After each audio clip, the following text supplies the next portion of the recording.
नमस्कार दोस्तों, आप सब लोग कैसे हैं। आज हम लोग स्टडी विद एवी क्लास में संस्कृत का मॉडल पेपर हल करेंगे। यह PYQ पेपर है। यह दिसंबर 2019 का पेपर है। चलिए दोस्तों, आप सबके क्लास के लिए शुरुआत करते हैं। दोस्तों, पहले 2 पेज में निर्देश होते हैं। ये वही पेपर है जो सेम पेपर आपकी परीक्षा में आपको मिलता है। दोस्तों, ध्यान रखना कि आप भाषा प्रथम चयन कर रहे हैं कि भाषा द्वितीय चयन कर रहे हैं। तो संस्कृत की भाषा प्रथम का यह वीडियो रहेगा। दोस्तों, भाग 4 भाषा प्रथम संस्कृत अभ्यर्थियों के लिए निर्देश हैं। चतुर्थ भागस्य प्रश्नानाम प्रश्न संख्या 91 से 120 उत्तरम दुः यदि तय संस्कृतम प्रथम भाषा रूपेण चितम। संस्कृत चतुर्थ भाग के प्रश्न के उत्तर देना है यदि आप संस्कृत को प्रथम भाषा के रूप में चयनित करते हैं। दोस्तों, पहला क्या है? पहला क्वेश्चन 10 क्वेश्चन आपके 91 से 99 के बीच के ये 10 क्वेश्चन आपके पूछे जाएंगे। 9 क्वेश्चन आपके एक गद्यांश से पूछे जाएंगे। गद्यांश को पढ़ते हैं और उसका उत्तर देखते हैं। क्या कह रहा है दोस्तों? पवन सलिला नर्मदा अस्माकं प्रदेशस्य जीवनदायिनी सरित अस्ति। पवन सलिल नदी नर्मदा हमारे प्रदेश की जीवनदायिनी नदी है। एसाम एव रेवा इति नामनापि प्रसिद्धा। इसका रेवा भी एक नाम प्रसिद्ध है। अस्य तटे अनेकानि तीर्थस्थानानि सन्ति। इसके तट के किनारे अनेक तीर्थ स्थान हैं। प्राचीन काल देव अस्य तटे तपस्विनानां स्थानानि सन्ति। प्राचीन काल समय इसके किनारे बहुत से तपस्वी रहते थे। अतः नर्मदायाः परिक्रमणं कृत्वा जना आत्मनां धन्यं मानते। अतः इसलिए नर्मदा की परिक्रमा करके लोग अपने आप को धन्य मानते हैं। अन्यत्र नैसर्गिकम सौंदर्य दर्शनीयम। और इसका नैसर्गिक सौंदर्य भी देखने लायक है। अगला दोस्तों, अनूपपुर मंडले अमरकंटके नाम पर्वतो अस्ति। अनूपपुर मंडल में अमरकंटक नाम का पर्वत है। तद एव नर्मदा प्रादुर्भवति। वहाँ से नर्मदा का प्रादुर्भाव होता है। तदनंतरम एसाम गहनेषु अरण्येषु उत्तुंगपर्वतेषु भ्रमणं कुर्वति डिंडोरी मंडलम प्रविशति। उसके बाद अनेक गहन जंगलों और उत्तुंग पर्वत के शिखरों को भ्रमण करते हुए यह डिंडोरी मंडल में प्रवेश करती है। डिंडोरीता सर्पकार गत्या उच्चावच मार्गेण महाराजपुरम प्राप्नोति। डिंडोरी के सर्पाकार गति से होते हुए उच्चवत होते हुए महाराजपुर पहुँचती है तथा जबलपुरम आगच्छति। इसके बाद जबलपुर आती है। श्वेत शिलाखंडानां कृते प्रसिद्धे मेड़ाघाट नामके स्थाने धूमधार जलप्रपातम स्वरूपम धारयति। वहाँ से श्वेत शिलाखंडानाम सफ़ेद शिलाओं के खंड के कृते प्रसिद्ध भेड़ाघाट, उनके सफ़ेद शिलाओं के रूप में प्रसिद्ध भेड़ाघाट स्थान से धूमधार जलप्रपात का रूप धारण करती है। तद अवलोकार्थ बहवा पर्यटका अत्र आगच्छति। वहाँ उनको देखने के लिए, अवलोकन करने के लिए बहुत से पर्यटक वहाँ आते हैं। नर्मदा नद्यामेव बर्गी इंद्रासागर सरदार सरोवर बंध्या निर्माणा सन्ति। नर्मदा नदी में बर्गी इंद्रासागर सरदार सरोवर आदि बंध निर्मित हैं। एवं बंधे विद्युत्पादनम भूमि संसेचन जल परिवहनम अभ्यारण्य निर्माणम पर्यटन स्थल निर्माणम इत्यादयो विविधा लाभा भवन्ति। इस बांध से विद्युत उत्पादन, भूमि का सिंचन, जल परिवहन और अभ्यारण्य निर्माण, पर्यटन निर्माण आदि विविध लाभ होते हैं। चलिए दोस्तों, ये है आपका पद। आप देखिए पहला प्रश्न क्या कह रहा, जना किम कृत्वा आत्मनम धन्य मानते, लोग क्या करके खुद को धन्य मानते हैं। तो क्या करके धन्य मानते हैं, विकल्प ए नर्मदा परिक्रमणम कृत्वा, नर्मदा की परिक्रमा करके धन्य मानते हैं। विकल्प दो, खजूर वृक्ष मारूह, खजूर के वृक्ष में आकंठ भोजन करके, और तटे शयन कृत्वा, उसके किनारे सो करके। तो अनुच्छेद के आधार पर क्या करके धन्य मानते हैं, नर्मदा के किनारे परिक्रमा करके धन्य मानते हैं। तो विकल्प आपका ए सही हो जाएगा। अगला दोस्तों, उद्भवति पदस्य समानार्थकम शब्दः अनुच्छेदे अस्मिन् प्रयुक्तः। क्या कह रहा है, उद्भवति शब्द का समानार्थक शब्द इस जो अनुच्छेद में है वो क्या है। तो लिखना है, उद्भवति मतलब होता है उत्पन्न होना, पैदा होना, प्रादुर्भाव होना। देखिए क्या कह रहा है, वेगेन धावति, ये तो गलत हो जाएगा, ये तो नहीं होगा। प्रादुर्भावति ये सही हो जाएगा। नृत्यम करोति ये गलत है, और सम्मोहितम करोति ये गलत है। अगला दोस्तों प्रश्न क्या कह रहा है, देखते हैं। नर्मदाया अपरा नामा अपि अनुच्छेदे प्रयुक्तः ततित्वा लिखत। नर्मदा का दूसरा नाम क्या है, अनुच्छेद में क्या प्रयुक्त हुआ है, इसको लिखना है। सुता नहीं, तटा तटम नहीं, सिंघी नहीं, तो रेवा, विकल्प बी सही हो जाएगा। रेवा, विकल्प नंबर 2 सही हो जाएगा, रेवा। अगला दोस्तों प्रश्न क्या है, अमरकंटकम नाम पर्वतः कुत्र अस्ति। अमरकंटक नाम का पर्वत किधर है। नुपुर मंडले नहीं, गलत है ये। प्रभा मंडले ये भी गलत है। अनूपपुर मंडले ये सही है, और श्रृंगालस्य मंडले ये भी गलत है। तो विकल्प बी सही हो जाएगा, अनूपपुर मंडले। तो अमरकंटक नाम पर्वता कुत्र अस्ति, तो अनुच्छेद के आधार पर इसका विकल्प 3 सही हो जाएगा, अनूपपुर मंडले। अगला दोस्तों प्रश्न देखते हैं, डिंडोरी स्थानात् इतस्य कृते कः शब्दः अनुच्छेदे प्रयुक्तः। तो डिंडोरी स्थान के लिए इतस्य कृते का शब्द प्रयुक्ता। तो डिंडोरी स्थान के लिए क्या लिखा है, डिंडोरीतः महरोलीतः कावेरीतः मनोहरस्य ग्रहता।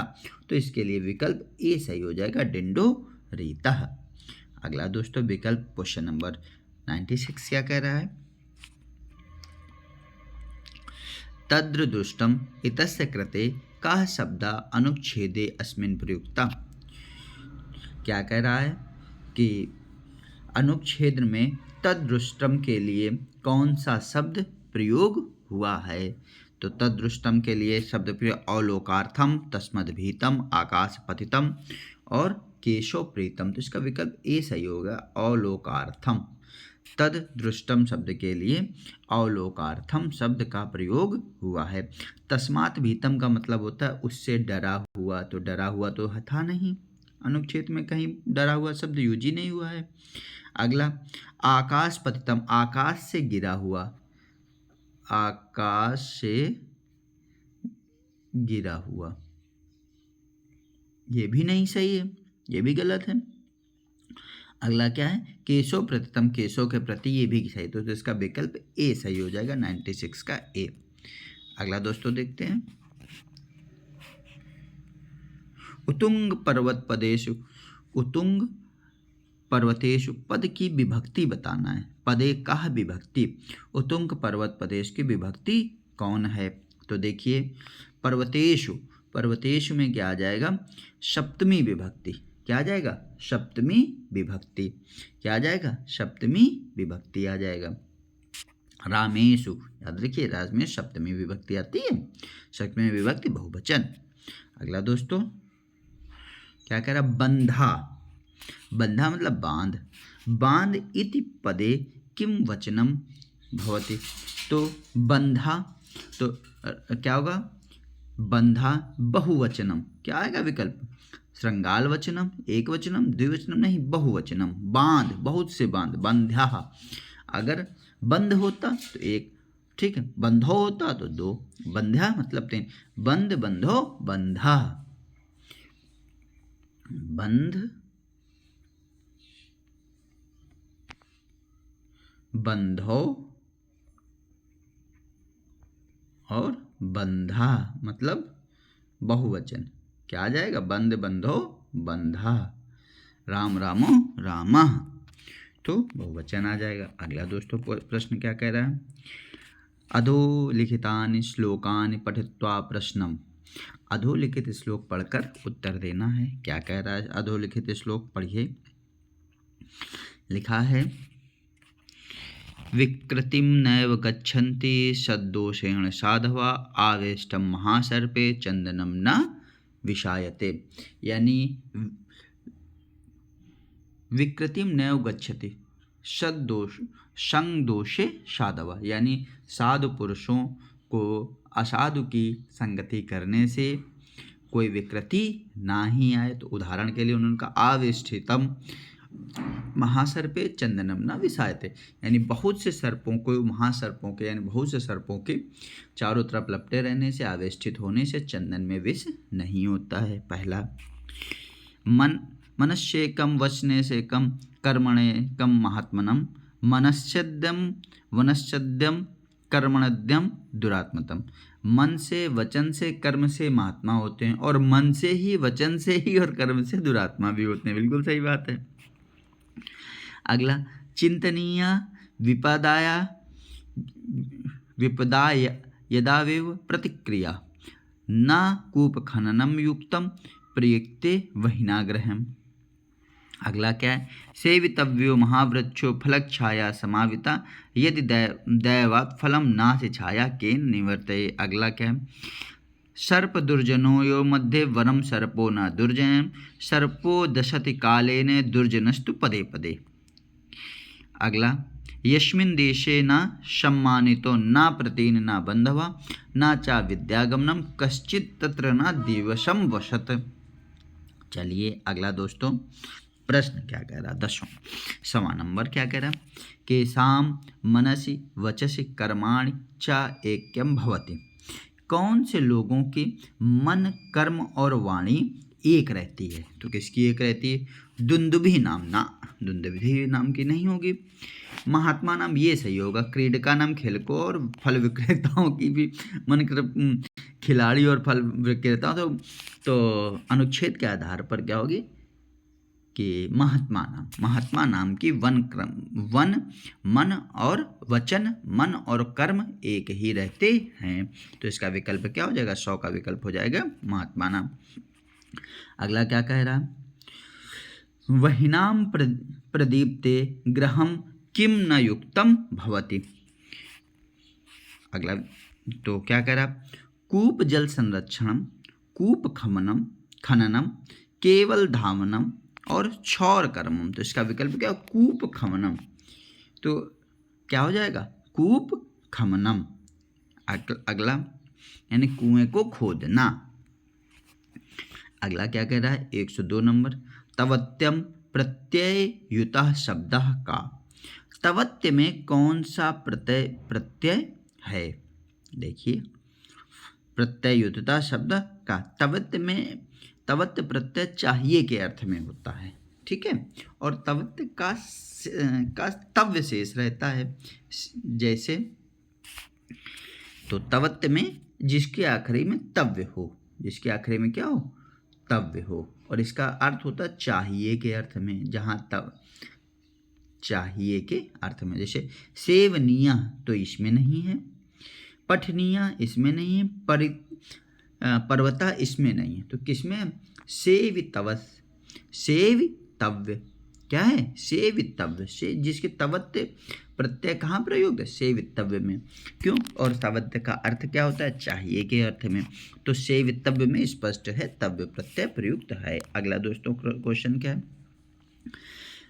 अगला दशनम करोति इति पदस्य समानार्थकम शब्दः श्लोकः कः प्रयुक्तः तत्त्व लिखति।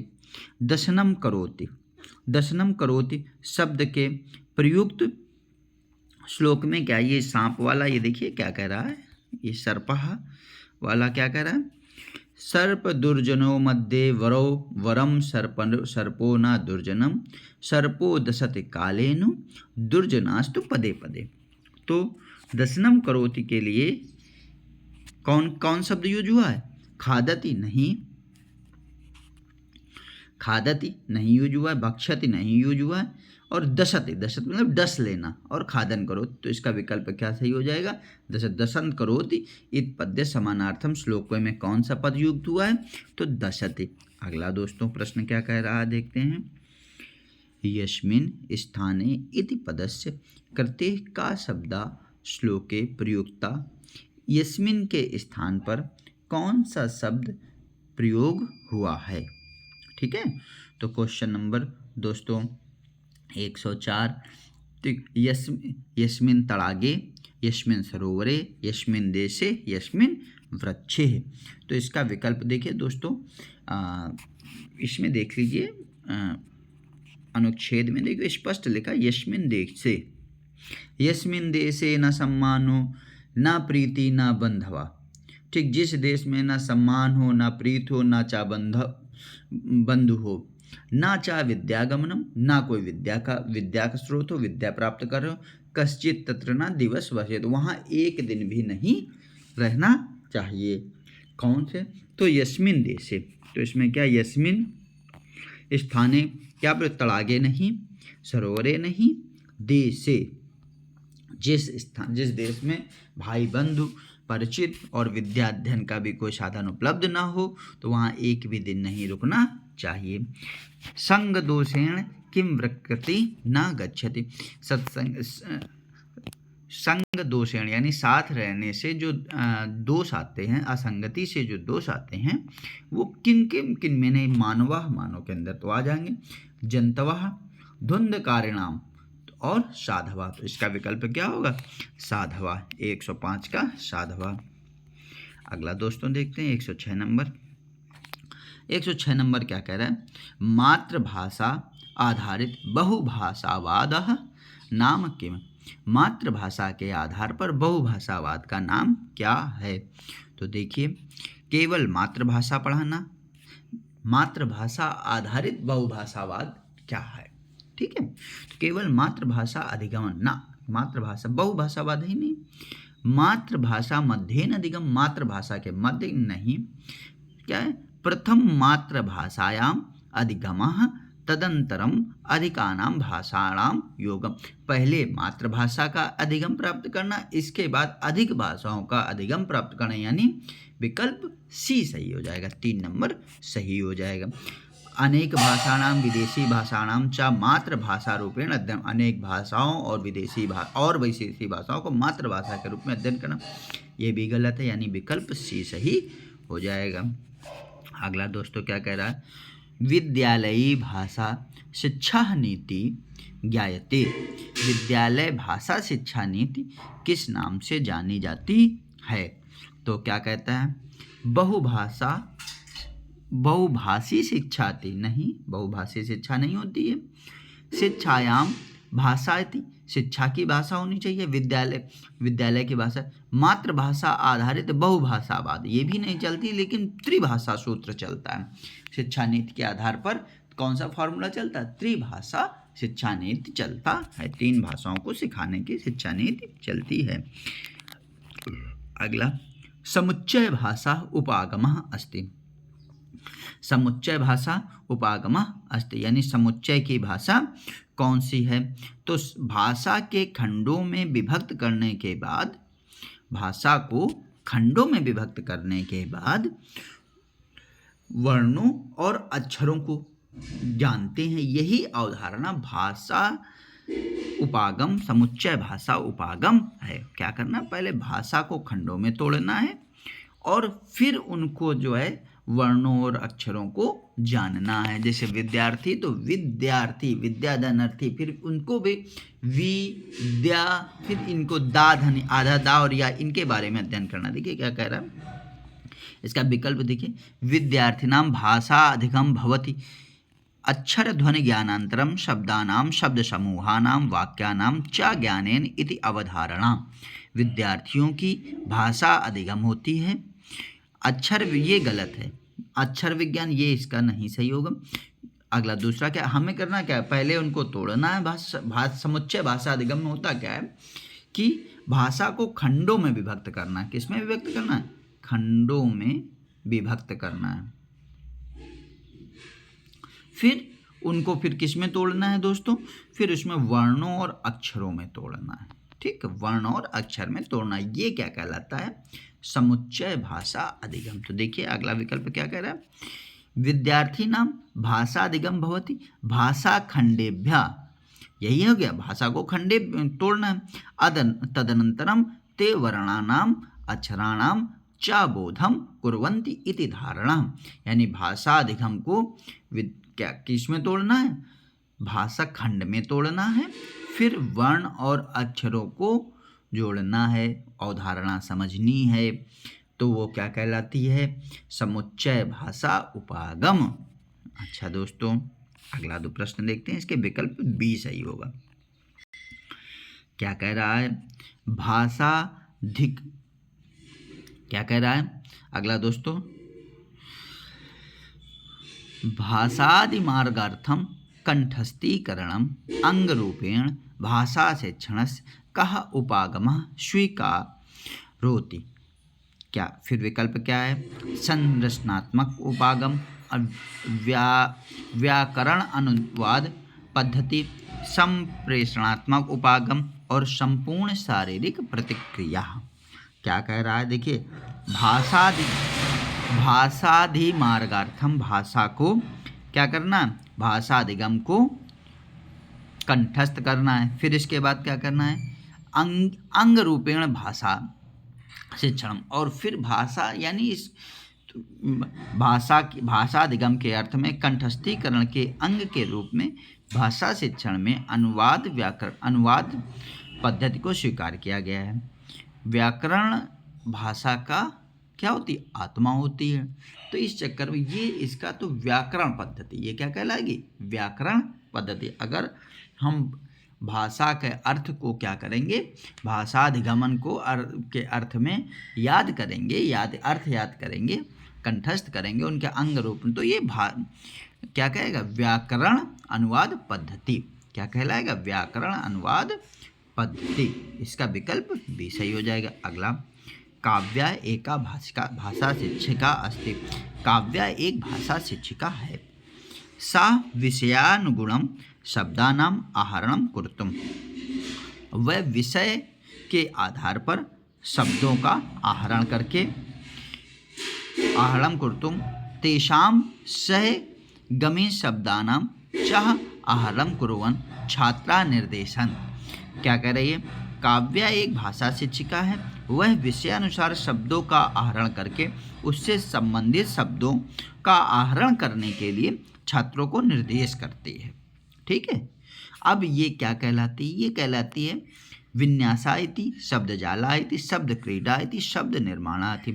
तो ध्यान रखिए दोस्तों, क्या कहे? विषयानुसार शब्दों का आहरण करना, यानी फिर इसके बाद उन शब्द और उससे संबंधित शब्दों का आहरण करना,